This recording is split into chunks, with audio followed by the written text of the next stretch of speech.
So welcome back to Cooking Fun with Joanna. I am Joanna Hodorowska with Nutrition in Motion, and I'm your host. And today we are making Indian spice chicken with asparagus. So I'm going to just go through what the ingredients are just to make sure you have all the ingredients, and then give you a little bit of an overview of how we're going to do it so that I'm not 2 steps ahead of you. If you're going to be making rice, and if you have an electric stove, it's going to take you a little bit longer. I have gas, so it heats up a little bit quicker. So if you're going to be making rice, I would suggest to go ahead and boil the water and get the rice ready now if you're planning on making rice. And rice is usually 1 part rice to 2 parts water. So if you want to go ahead and take a break on that and see what to get that started, I'm just going to go ahead and review what the ingredients are. So we're going to need cumin seeds, fennel seeds. So cumin. Can we do it with like just the cumin powder? Because I only have powder. If you only have powder, then yes, you can do powder. Okay. That's not going to be a problem. Okay. Because eventually, the way the recipe originally reads, it wants you to toast the fennel seeds and the cumin seeds in the pan, put it in a mortar and pestle, and then grind it. So we're just not going to toast it until it's cooking. So it's going to be a slightly different flavor, but it's going to be all good anyway. So you'll have 1½ teaspoons of cumin seeds, which is probably similar to maybe it's only going to be 1 teaspoon then of powder. And same thing with the fennel. Fennel seeds is 1½ teaspoons. Then you're going to have a pound of chicken tenders, and we're going to cut that up into 1-inch chunks. Salt, olive oil, a medium onion, we're going to chop that. 3 garlic cloves, and we're going to chop that. If you like spicy, which I do not, so I did not buy a fresh chili. Yeah, I kind of got that. So if you have that, you can add it. If you're not a fan of it, then we're not adding it. And then we're going to do 1 to 1½ bunches of asparagus, and we're going to cut that off, cut the woody ends off, and cut that into 1-inch pieces. And then we're going to use ½ a cup of the canned coconut milk. And if you have cilantro or parsley as a garnish, we're going to put that in at the end. There we go. Okay. Did everybody get that? Yeah. Yep. So what we're first going to do is we're actually, Shannon, you're going to go ahead and turn your stove on. Turn my stove on.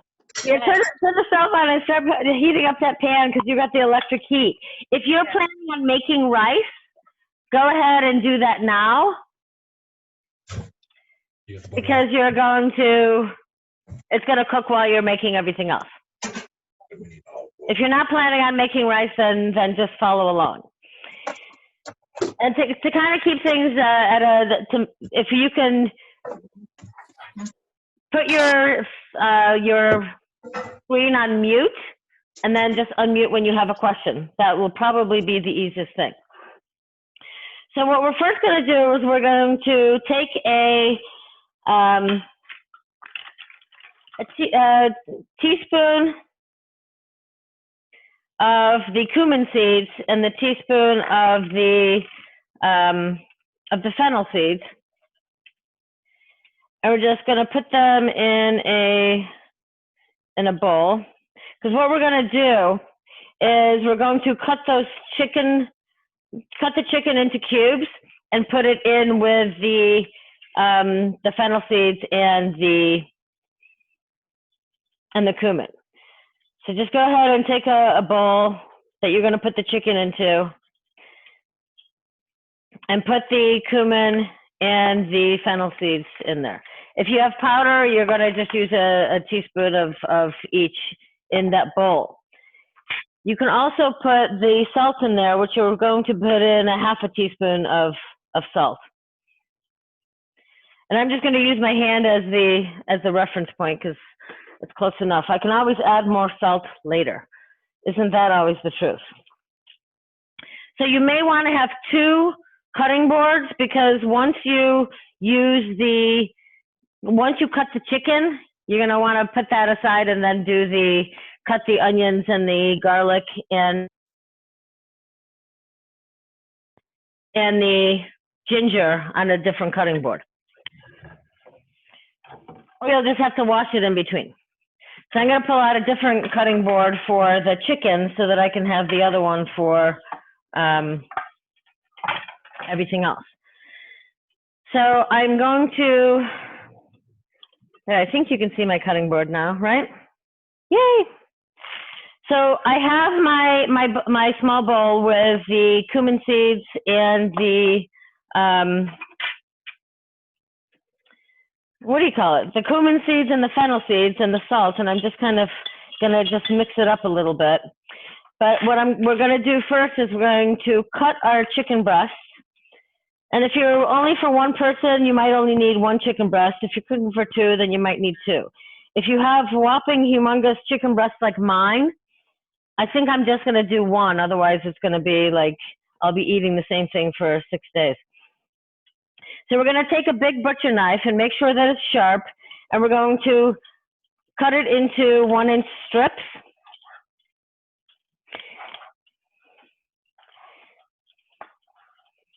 And if you want to trim some of the fat off of it, go ahead. I'm lazy, so I'm not going to do it. I'm just going to cut it as is. I admit my shortcomings. I'm lazy, so everything is to make it easy. That's why these cooking classes are a half hour, 45 minutes.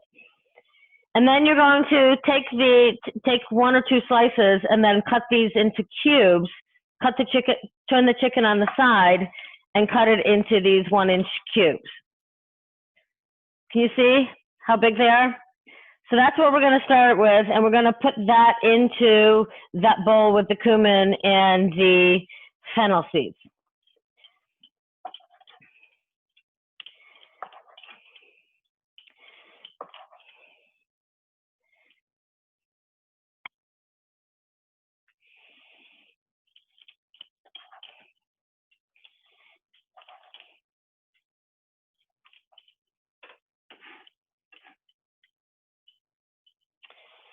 So there we have that. And then if you want, since your hands are already dirty from the chicken, you might as well just combine, kind of get the chicken cubes combined with all the cumin and the fennel seeds and just mix it by hand. So it should just look like it's evenly coated. And if it's not even, we don't really care. This is not a perfection class, it's a good enough. So there we have that.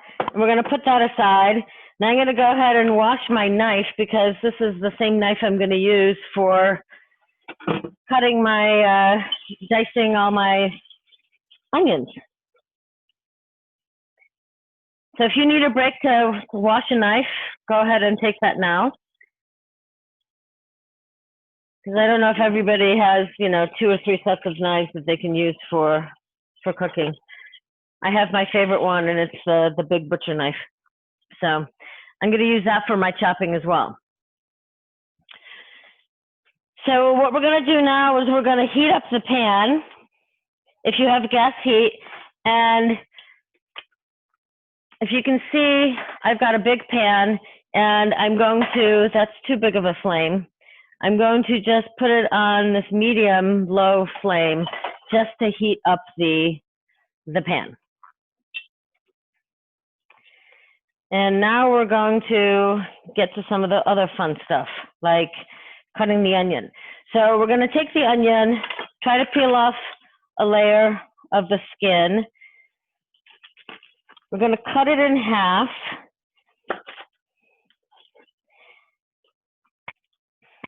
And we're going to dice the onion. And this is actually kind of a big one, but I kind of like onions. So we're going to cut off that one end, peel off a layer of the onion, but keep the tail on because it'll come in handy when we get closer to the rest of it, when we get close to cutting the ends. And what I want you to do is take that knife and you're going to cut it lengthwise you're going to cut some slits about a 1/2 inch apart. And depending on the size of your onion, it may be 5 slits that you create. And if you're very comfortable with a big knife, you'll also want to cut it in half. And I don't know if you can see what I'm doing here, but you're going to take that knife and you're going to cut that onion in half, but only 3/4 of the way. Then you're going to take that edge of the knife and dice the onion while you hold it securely in place. And then you just cut down and dice the onion. And this is where you can dig in your nails and hold on to that end. And then this part you're not going to use anyway, but it ended up being easier to control when you have this part still intact. So that was 1/2 of the onion. Now we're going to actually put some ghee. If you have ghee, then use ghee. If you have butter, then use a little bit of butter. But you're going to be using like a teaspoon of butter or a tablespoon of butter and then a tablespoon of olive oil. Okay? And what I'm also going to suggest, which is not in the recipe, is take a handful, literally a handful of your cumin seeds and a handful of the fennel, and just throw that little bit of a handful, it's basically a pinch of each, into that pan so that can get some flavor. So we're just going to wait for that to heat up a teeny bit more. I'm going to actually start putting my onion into it. And it should sound, I don't know if you can hear the sound, but it should sizzle when you're putting the onion on. So that way you'll know it's cooked, or not cooked, but heated up correctly. So we're going to take that 1/2 an onion and put it in. Now we're going to cut the other 1/2 of the onion.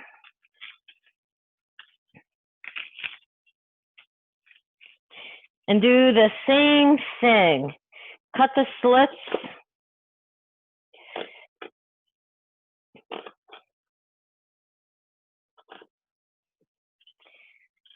Cut it in half. And then dice the onion. Everybody keeping up? Yeah. Okay. Good. I don't want to be ahead of everybody, you know? And somehow the skins always get on the plate or on the cutting board, so you have to fish those out and then put the rest of the onions into the oil with the ghee. Now, it says to do 3 garlic cloves. So depending on how much you like garlic, you can either do 3 or just 1 for a little bit of flavor. But we're going to do the same thing where we're going to take the garlic and we're going to peel that skin off.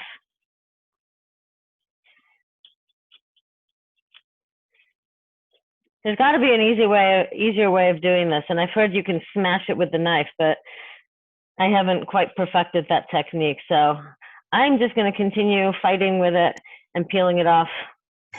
Actually, Joanna, Yeah? you take a jar or 2 bowls, put your garlic in there, and shake the living shit out of it. It actually helps to peel it, but the garlic,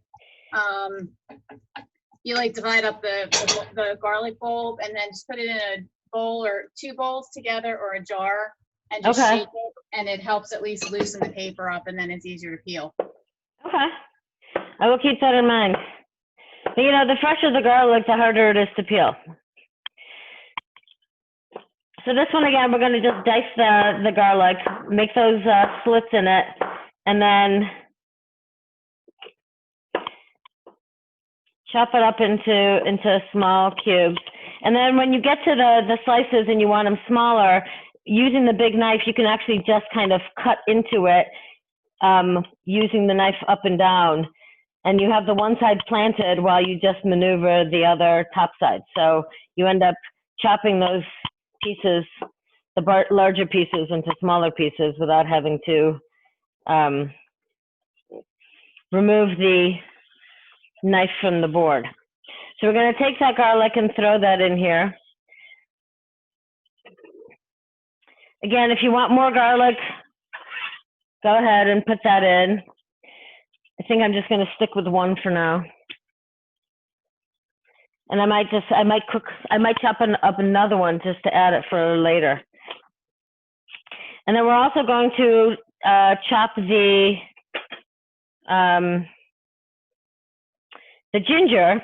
And I have a whole inch here, but I'm not going to put the whole inch. I'm going to just use half of it. And with ginger, you don't have to peel it if you don't want to. But again, we're going to hold on to it from the top on the sides and take the knife and slice it into strips this way. And then I'm going to remove the one and put it on its side and then chop it this way so it's lengthwise. And again, you're going to use your nails to kind of grip the last bit of it. And then you'll turn it on its side to chop it even smaller. And if you want it just in the strips, you can do that too. I don't think there's any specific way that it has to be, but you want to try to make it into minced garlic and smaller pieces as opposed to big chunks.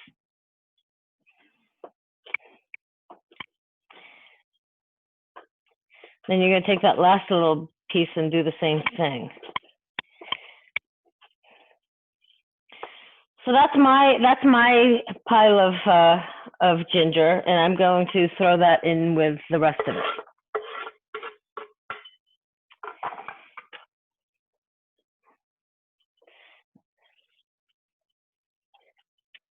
And I want you to go ahead and stir it. And now you're going to take that chicken and put it into the pan.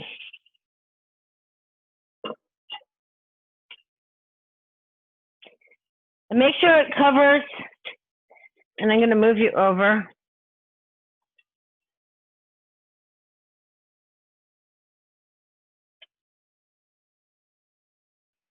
So make sure that the chicken is actually covering the whole pan, and you might want to turn up the heat just a teeny bit more because you want to brown this chicken. So that means that you want to have each piece of chicken on the actual pan surface, not on top of the onions and the garlic, but actually touching the pan. So I grabbed a fork to lay it out and spread it out a little bit more. And then I'm going to go back and finish chopping my other garlic to add that in.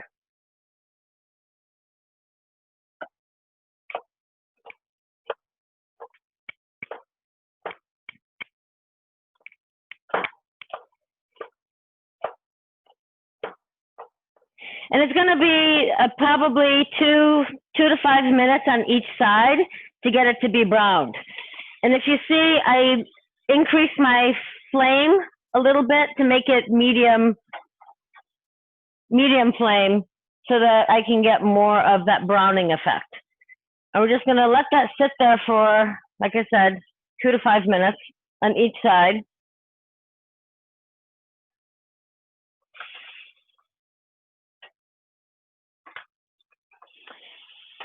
And in the meantime, I'm also going to get rid of my bowl that I had the raw chicken in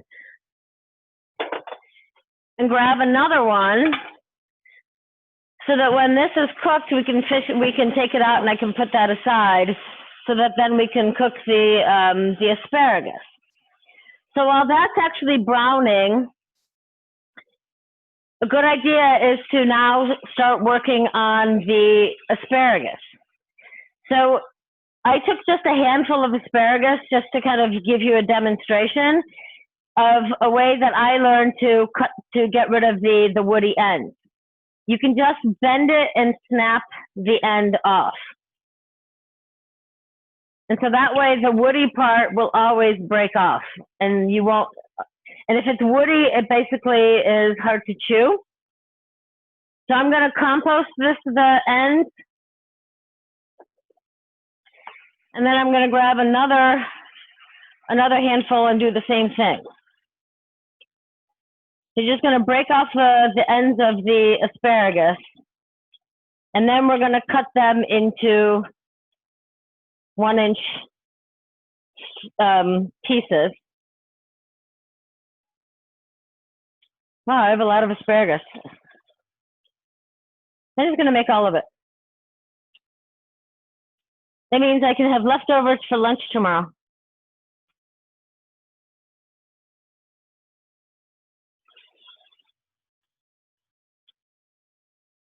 And the chicken, if you can see you see how my chicken looks, it's getting white on the edges? That means it's starting to, it's ready to be flipped. So I'm going to take my tongs and flip each piece over. And you should, when you flip it, can you see how there's a little bit of browning on the meat? Can you see that little bit of brown? That's what you want. So now we're going to flip each piece of chicken.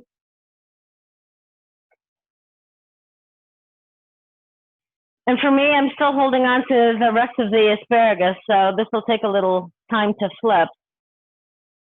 But this is where a lot of the flavor will come in, is from browning this chicken. And that's why we're letting it just sit there and brown and gather some more flavors.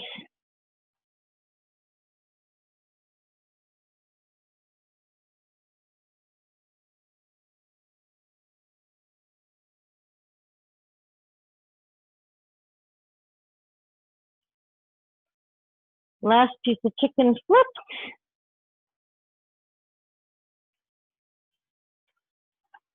And I'm going to finish with my asparagus. So now while the chicken is continuing to cook, and kind of pay attention to the onions too, because you don't want them to be completely charred.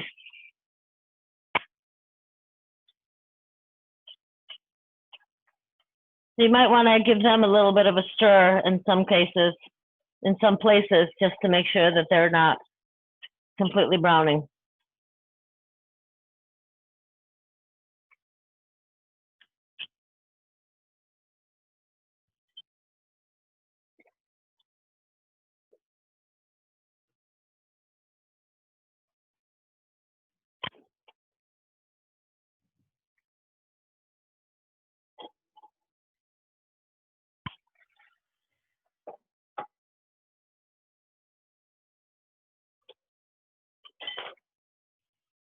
So the chicken looks like it's going well on my end anyway. How's it on your end?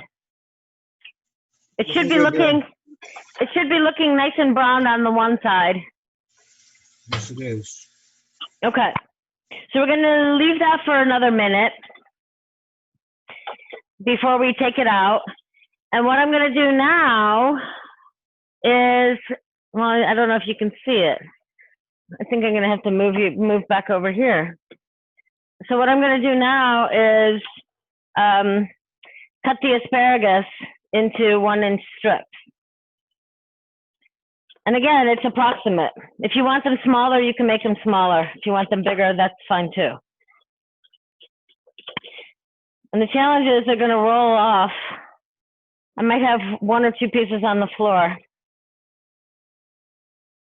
because I got a lot of asparagus over here.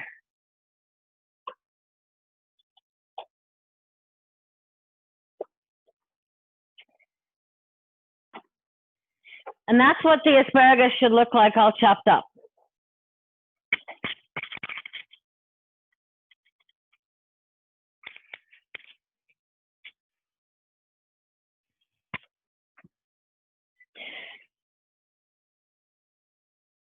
So I think the chicken is now ready. So I'm going to take that clean bowl, and I am going to pull out every single piece of chicken and put it into the bowl.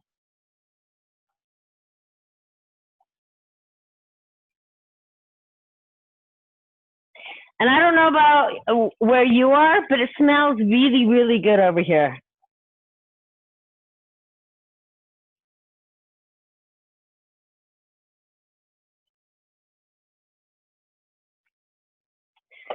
So now you should have kind of the pan looking like this, which probably doesn't look like a good thing, but that's all going to be fine once we add the asparagus and put the coconut milk into it. So I'm going to go ahead and put my asparagus into this pan and hope it rolls into the pan instead of everywhere but the pan. There goes another piece.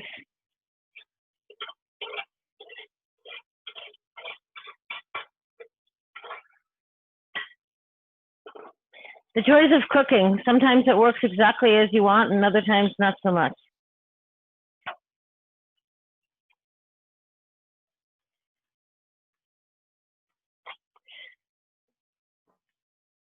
So we're just going to let that sit there for a minute.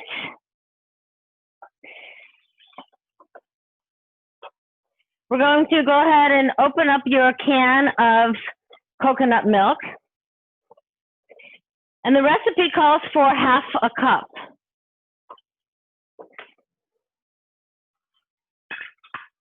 So I'm going to get my measuring spoon, and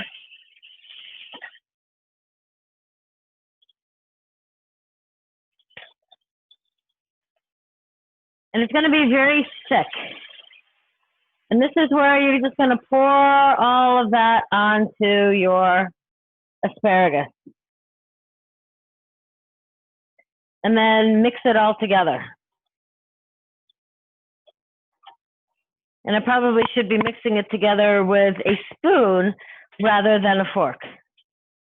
Then you can actually take those onions and all the other spices and blend it all together.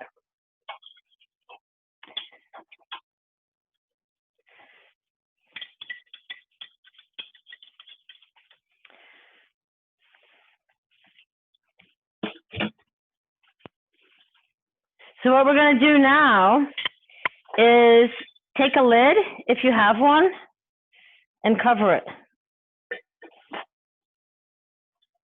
And then we're going to let that sit there for 3 or 4 minutes to let that coconut milk, or to let the asparagus cook.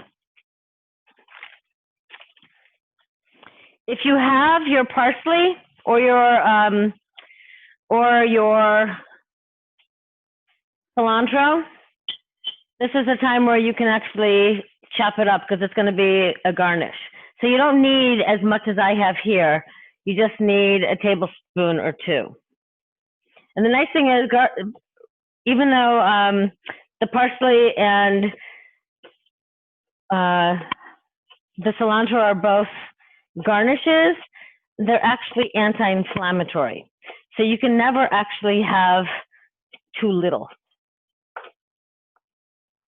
And it's something that if you can put it into every dish that you make, you're actually giving yourself a little amp of extra antioxidants and detoxification properties, plus reducing the inflammation in the body just from adding the parsley or the cilantro. I personally don't like cilantro, so I'm always going to stick with parsley.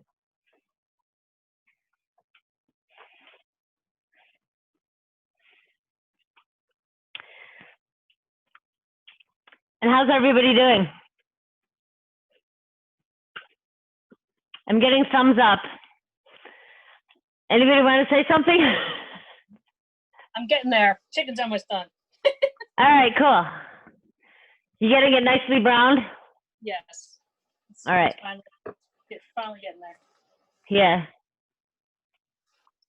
Oh, I just found an asparagus that fell behind the stove. All right. Ooh.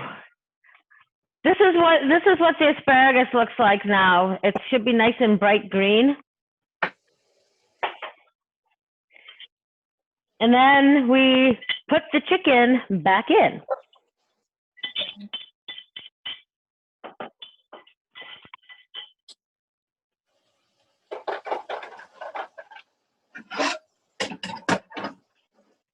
And this is going to be another 2 minutes.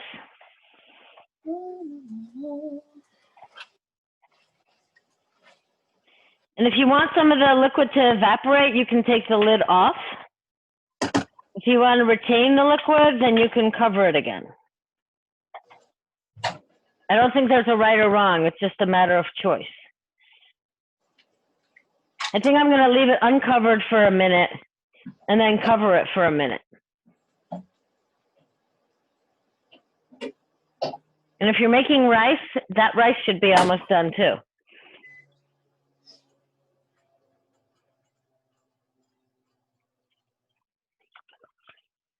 Now, of course, I'm looking at this going, maybe I should have made rice. How's the smell on your end? Because it smells really good over here. Love the smell. Delicious. Awesome. Yeah, and if anybody wants some chili peppers on there, you can add some chili. But you're supposed to use the green chilies if you're using it for spicy. I wanted flavor, so I didn't put that in.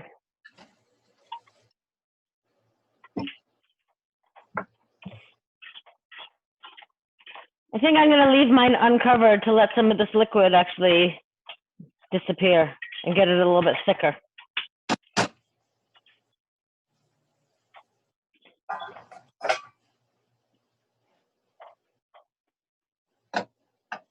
But it looks really, really good.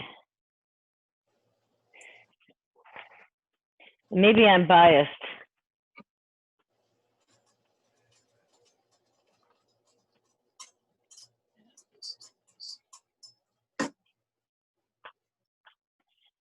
How's it look on everybody else's side? Looking good. Oh, that looks good. Pat, how does yours look? I just put the asparagus in to start cooking it. So Okay, the chicken looks nice and brown. excellent. All right, figured it out. There it goes. Oh, look at that. That looks good. Nice work.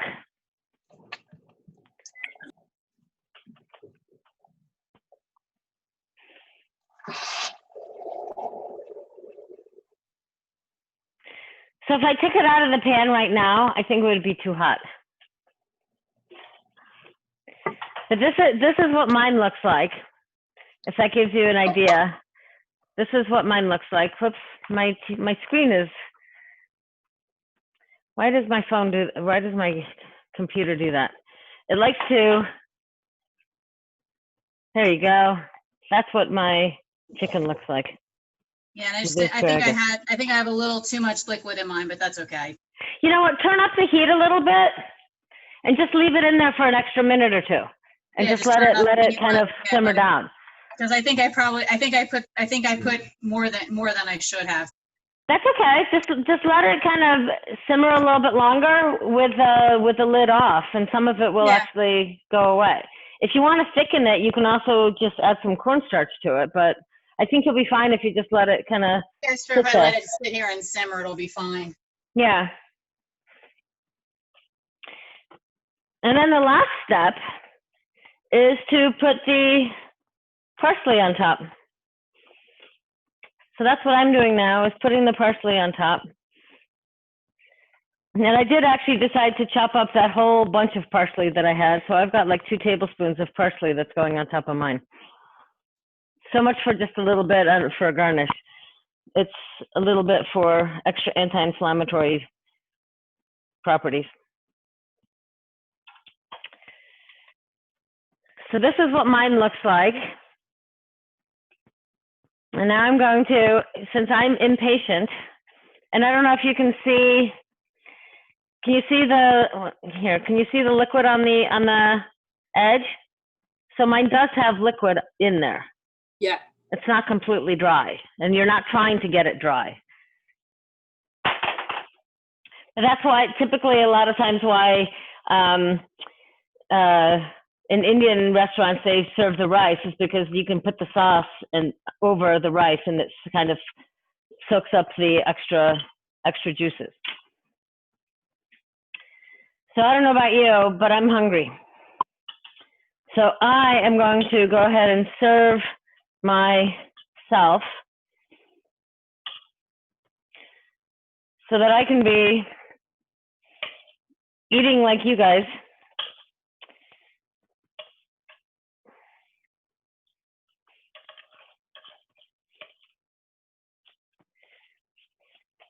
And here is the finished product.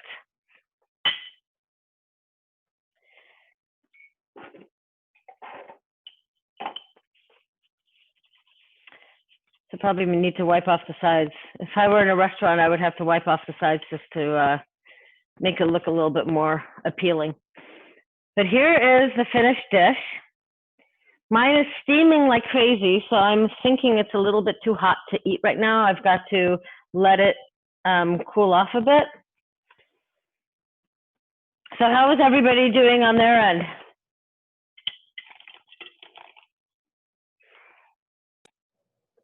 Just about I know there. mine smells really good.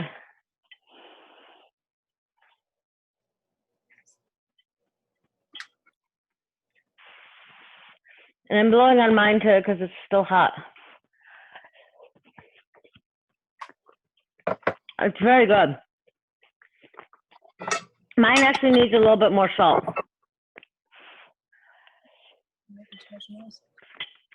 But always easier to add salt than take it away. So I'm going to go ahead and add some salt to mine just because I need a little bit.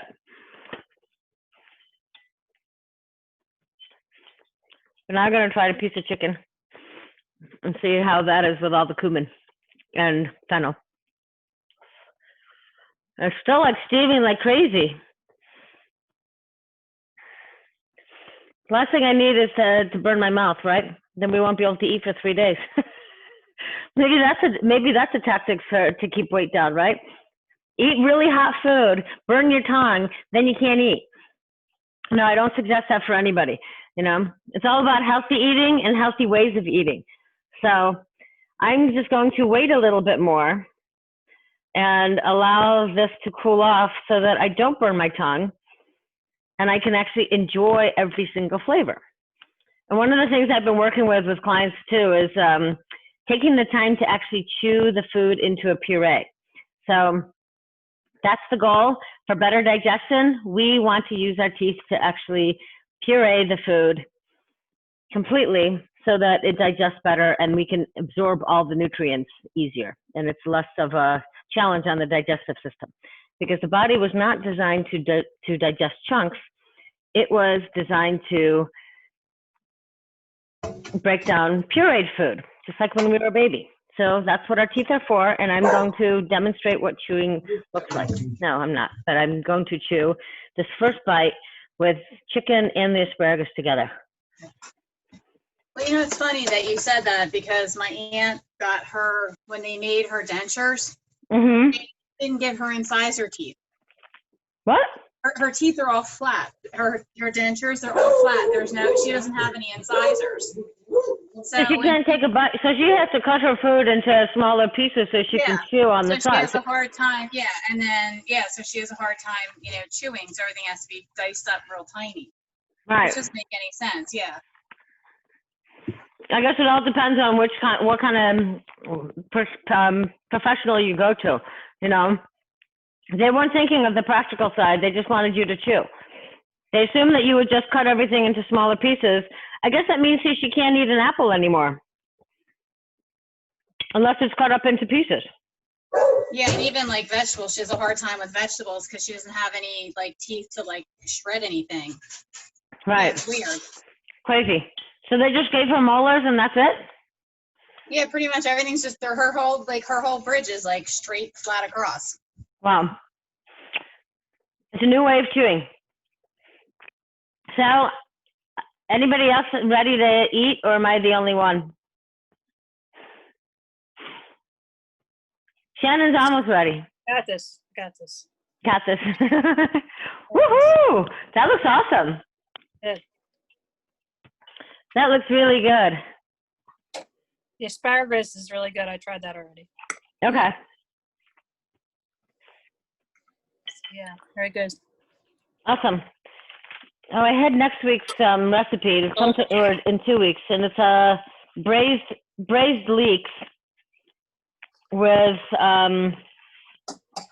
I think it's got chicken in it too, but I know there's braised leeks and something else. Now the question is, where did I put that recipe? Because I thought it was a darn good one.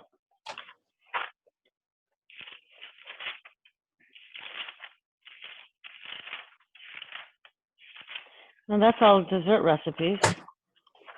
I'll find it. But the next one is going to be all on braised leeks and chicken. And I'm going to try to use the what do you call it? The parsnips and maybe cauliflower together. Awesome. So we have a different kind of root vegetable to try. So any questions, anybody? Nope, it's delicious. No, we're good. Looks like you went to reach for the plate, so it looks like it's ready to go on the plate. Yes, it does. I have to say, this is probably going to be better tomorrow when the flavors really kind of blend together. Because the cumin, you can taste the cumin and the fennel seeds. But I think tomorrow, as leftovers, is going to be even more enhanced. Yeah, and then instead of the rice, I had like the couscous, like the ancient grains, because I had them already made in the freezer. So Oh I yeah, pulled that out. it works. I'm gonna do that. Yeah, I figured that would really enhance the flavor too. Yeah, and if you want to do like more of a keto style, then you don't put the grains in at all.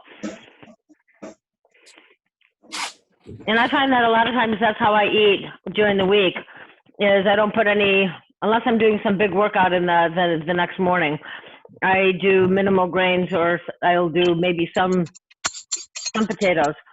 But I typically will just do the protein, vegetables, and fat, and make it more of a keto style meal. It's one way to keep the trim waistline. Modify the meals here and there. But if I do all keto, then my body just doesn't like it.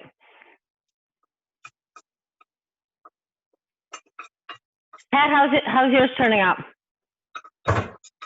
It's simmering right now. It's about done. Awesome. Yeah.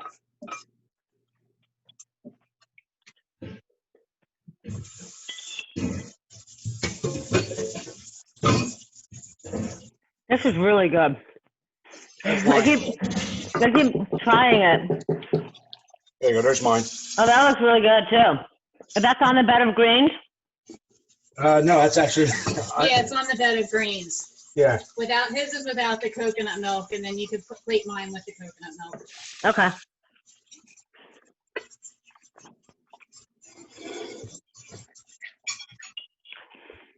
Yeah, I need a spoon. I'm just nibbling over here because it's really yummy. Hey Shannon, where did you go? I see the ceiling.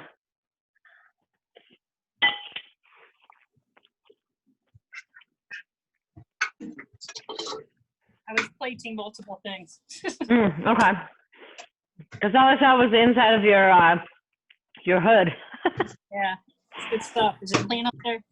I don't know. It looks probably the same as mine. We don't look up there that often. No, I try not to. I do try to clean it once in a while, but I can't say that's a regular occurrence, you know? Well, now that I can't get a Lysol wipe, it's like making my cleaning like 10 times. You can't do what? I can't get any wipes that I used to clean with. Well, I ended up getting the essential oil company that I work with. They actually have a concentrated cleaner, and I use that with vinegar, with the white vinegar, and it works like it's awesome. And add a little baking soda. Okay. Baking soda makes a great paste to clean with. It does, because it helps to scour. But this concentrated cleaner, I'll show you real quick. It's this On Guard concentrated cleaner. And I mix it with white vinegar, a little bit of water, and it's an amazing degreaser. Absolutely amazing. Okay. So I'll have to get some. yeah, you'll have to get some. It is really one of the most amazing things, and I didn't really believe it until I tried it. And it will work on pretty much any surface that you have. It works great on the wood cabinets. It works great on the stove, countertops, floors, wood floors. I cleaned all the baseboards with it. Oh, And it smells nice too, and it's not an overpowering scent. And you can, depending on what you're cleaning, it gives you different proportions of what to do or how to dilute it.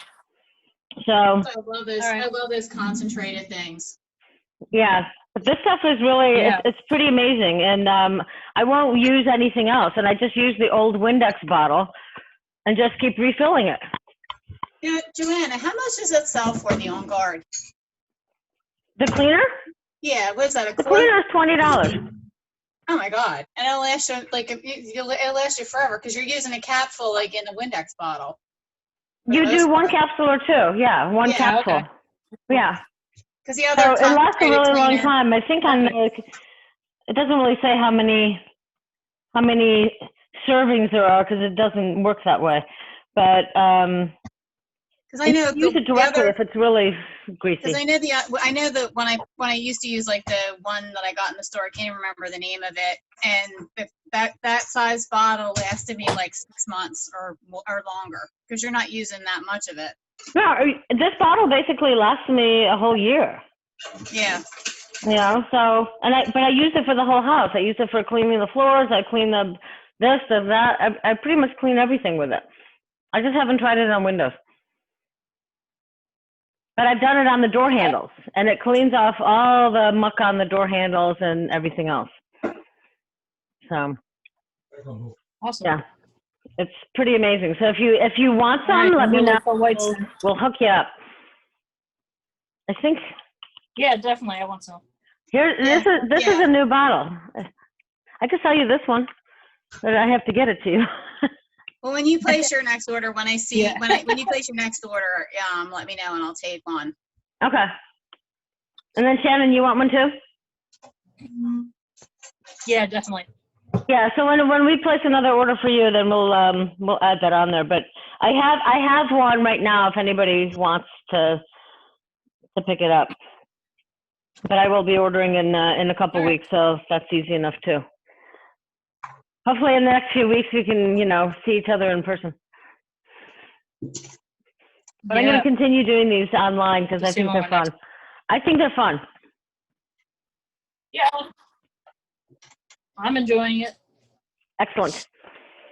So like I said, our next one is going to be... I think I'm going to go eat. Yeah, go eat. Our next one is going to be on June 9th. And like I said, it's going to be braised leeks with chicken and probably chicken, cauliflower, and parsnips. Sounds good. Yeah, so it's going to be a nice little combination. I just gave some of this to Harvey. And Harvey's going to gobble it all up. This is good. He is. He's eating it right now. Awesome. Hey, Harvey, what do you think? Do you give me the thumbs up? Do you give Shannon a thumbs up for cooking well?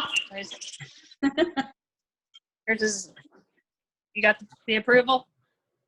Shit's great. Oh, nice language. Sorry. It's perfect. That's perfect. Hey, we like emphasis. We didn't say it was a clean class. And I was gonna say for anybody that hates to like do a little bit of rice at a time, I just take the whole bag, like the 2-pound bag of rice. I just make the whole thing all at once. And then I just put it into small containers. And then this way I don't have to cook rice. I hate cooking rice. It takes forever. Yeah. And then you freeze it? Great. And then it freezes great. So I put, like for Steve and I do like a quart-sized bag for Steve and I. And that's like, a serving for each of us. And it's like just enough. Awesome. Yeah. For my I've mom, never my mom's frozen only rice. my mom's one person, so I did like the little snack size bag. All right, Pat, I see you're eating. How is it? Mm. It's pretty good. Good. Nice flavors. Yeah. Really nice flavors. And Yeah. I think it'll be even better tomorrow with the flavors kind of blending together a little bit more. You're right. Mhm. Yeah. Not that we're intending to make leftovers, but I think leftovers in this case are actually welcomed. Might be a good thing.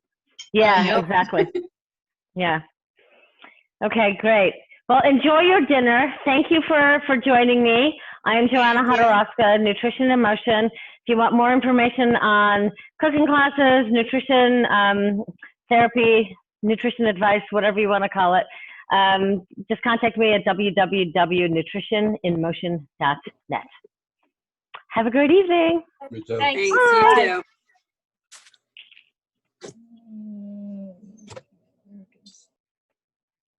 Mm.